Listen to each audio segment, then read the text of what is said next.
A primeira é o ministro da Defesa, dizendo que os atos golpistas de 8 de janeiro não tiveram um grande líder. Diz que foi tudo espontâneo. O medo de chegar nos cabeças, que são os militares. Você teve uma operação tipicamente militar. Tem, aliás, um bom material na Piauí mostrando isso. A maneira como avançam sobre aquelas grades de proteção, tiram as grades de proteção e transformam em escada. Aquilo é a típica manobra militar.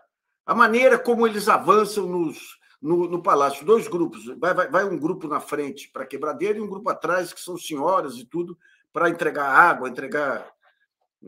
Você tem o gabinete do ódio em pleno palácio. Você tem a utilização do palácio. Você tem as declarações do Bolsonaro, do Braga Neto e outros aí criando expectativa. E você tem aí, segundo as informações que vazam aí desse relatório da Polícia Militar, pelo menos 10 militares de alta patente da ativa participando das manifestações ou trocando informações conspiratórias. E a alegação, eu não sei se foi o próprio ministro da Defesa que você não pode pegar conversa de WhatsApp e achar que isso é planejamento. Mas como não? Mas como não? Se o cara tem acesso direto à presidência da República, recebe um conjunto de pressões para pressionar o presidente da República, com o sujeito dizendo que já articularam de general de brigada para baixo, como é que faz? E amanhã eu estou trazendo um material inédito aí sobre a questão das americanas também. As americanas, pelo que informaram, estão gastando 45 milhões na contratação de essas agências especializadas em guerras comerciais, né? E venderam aí para a imprensa um relatório que foi divulgado no primeiro dia da CPI, que todo mundo é culpado. Todo mundo é culpado. São as firmas de auditoria, os bancos, a diretoria, menos o conselho de administração, que tem os Lehman lá, e os controladores. Então, eles mostram um conjunto de falsificações e manipulações lá que foram escondidos do conselho. Só que nós vamos ter uma surpresa aí, bem interessante, de um analista de mercado que, no dia que as americanas apresentaram o balanço, acho que em 2018, uma coisa assim, ou 2017, ele viu uma conta lá que mostrava claramente a manipulação. Ou seja, a mesma informação que ele tinha, o conselho de administração tinha. Isso demole qualquer tentativa aí de você tentar livrar a cara aí dos Lehman desse golpe. Mas é impressionante. Acusa os bancos, acusa as empresas de auditoria, e a gente vai explicar direitinho como que funciona essa estrutura de capitais e tudo. Agora você vê, eles tinham 30% do capital e dominavam 2/3 do conselho de administração, o mesmo que fizeram com a Eletrobras aí, sabe? Então, um outro ponto também que eu coloquei hoje na coluna econômica é uma mudança de áreas que vem pela frente aqui, que é muito interessante. É um tipo de avaliação que eu tenho desde os anos 90, com base na experiência que eu tinha de cobertura e de mercados e tudo. Que é o seguinte: nenhum governante ou empresa é bom ou ruim.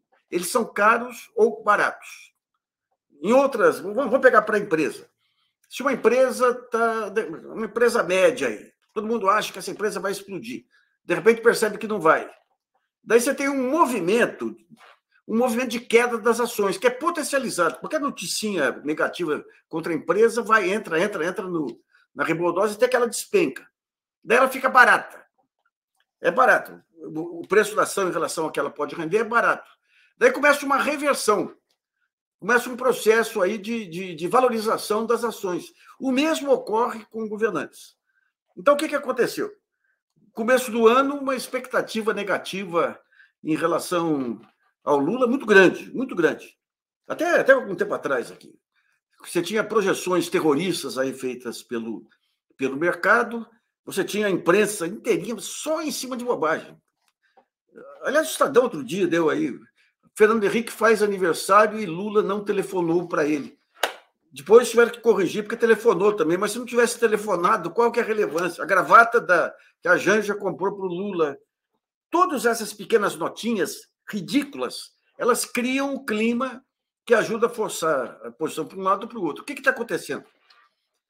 O leitor cansou. Aliás, tem um belo artigo aí do Ombudsman da Folha. A Folha é o único setor que mantém a linha aí esse tempo todo, é de Ombudsman. Falando justamente isso, cansou. Então, você começa uma reavaliação do que está ocorrendo aqui, que vem de fora para dentro. Que é o seguinte, pessoal, aquela ideia de fim de mundo desiste, não está assim. E agora vai começar um processo diferente, um processo de valorização do Lula, até que o Lula vai ficar caro, por quê? Porque você tem um quadro aí de crise com essa taxa de juros que é impraticável. Aliás, eu estava vendo aquele... Meu Deus do céu, como é que chama aquele que foi ministro do Meio Ambiente aí do Bolsonaro, gente? Aquele que dizia que estudou em Yale lá, que era mentira. Alguém vai lembrar aqui para mim aqui. Ricardo Salles. Renato Salles ou Renato Salles, né? Saiu aqui de São Paulo acusado de ter manipulado mapas aí do meio ambiente aí para beneficiar, fazer lobby de empresas. É a pior biografia do Congresso hoje. E ele pega uma discussão na CPI do MST, dizendo o seguinte: os governos passados nunca deram certificado de propriedade para... Nós demos. Daí, quando você vai ver o que aconteceu objetivamente, eles pegam... Qual que é a lógica do MST? Você tem um certificado de propriedade conjunto. Justamente por quê? Porque se for individual, com o tempo você tem especulação imobiliária. O cara vai lá, compra uma terra de um, compra de outro, compra de outro. E o que eles fizeram foi dar certificado individual, ao mesmo tempo que cortava todo o recurso que ia para agricultura familiar e para assentamento. E um segundo ponto dele, de uma grosseria, falando da Magalu, quando falam das críticas da Luísa Trajano às taxas de juros, fala, antes ele tinha aquela moleza do BNDES, agora está quebrando aí. O cara é um cretino.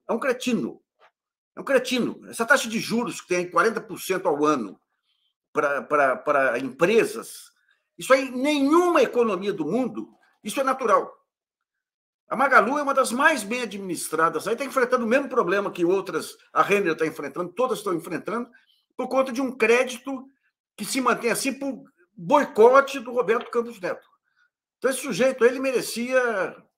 Esse é um desqualificado, viu?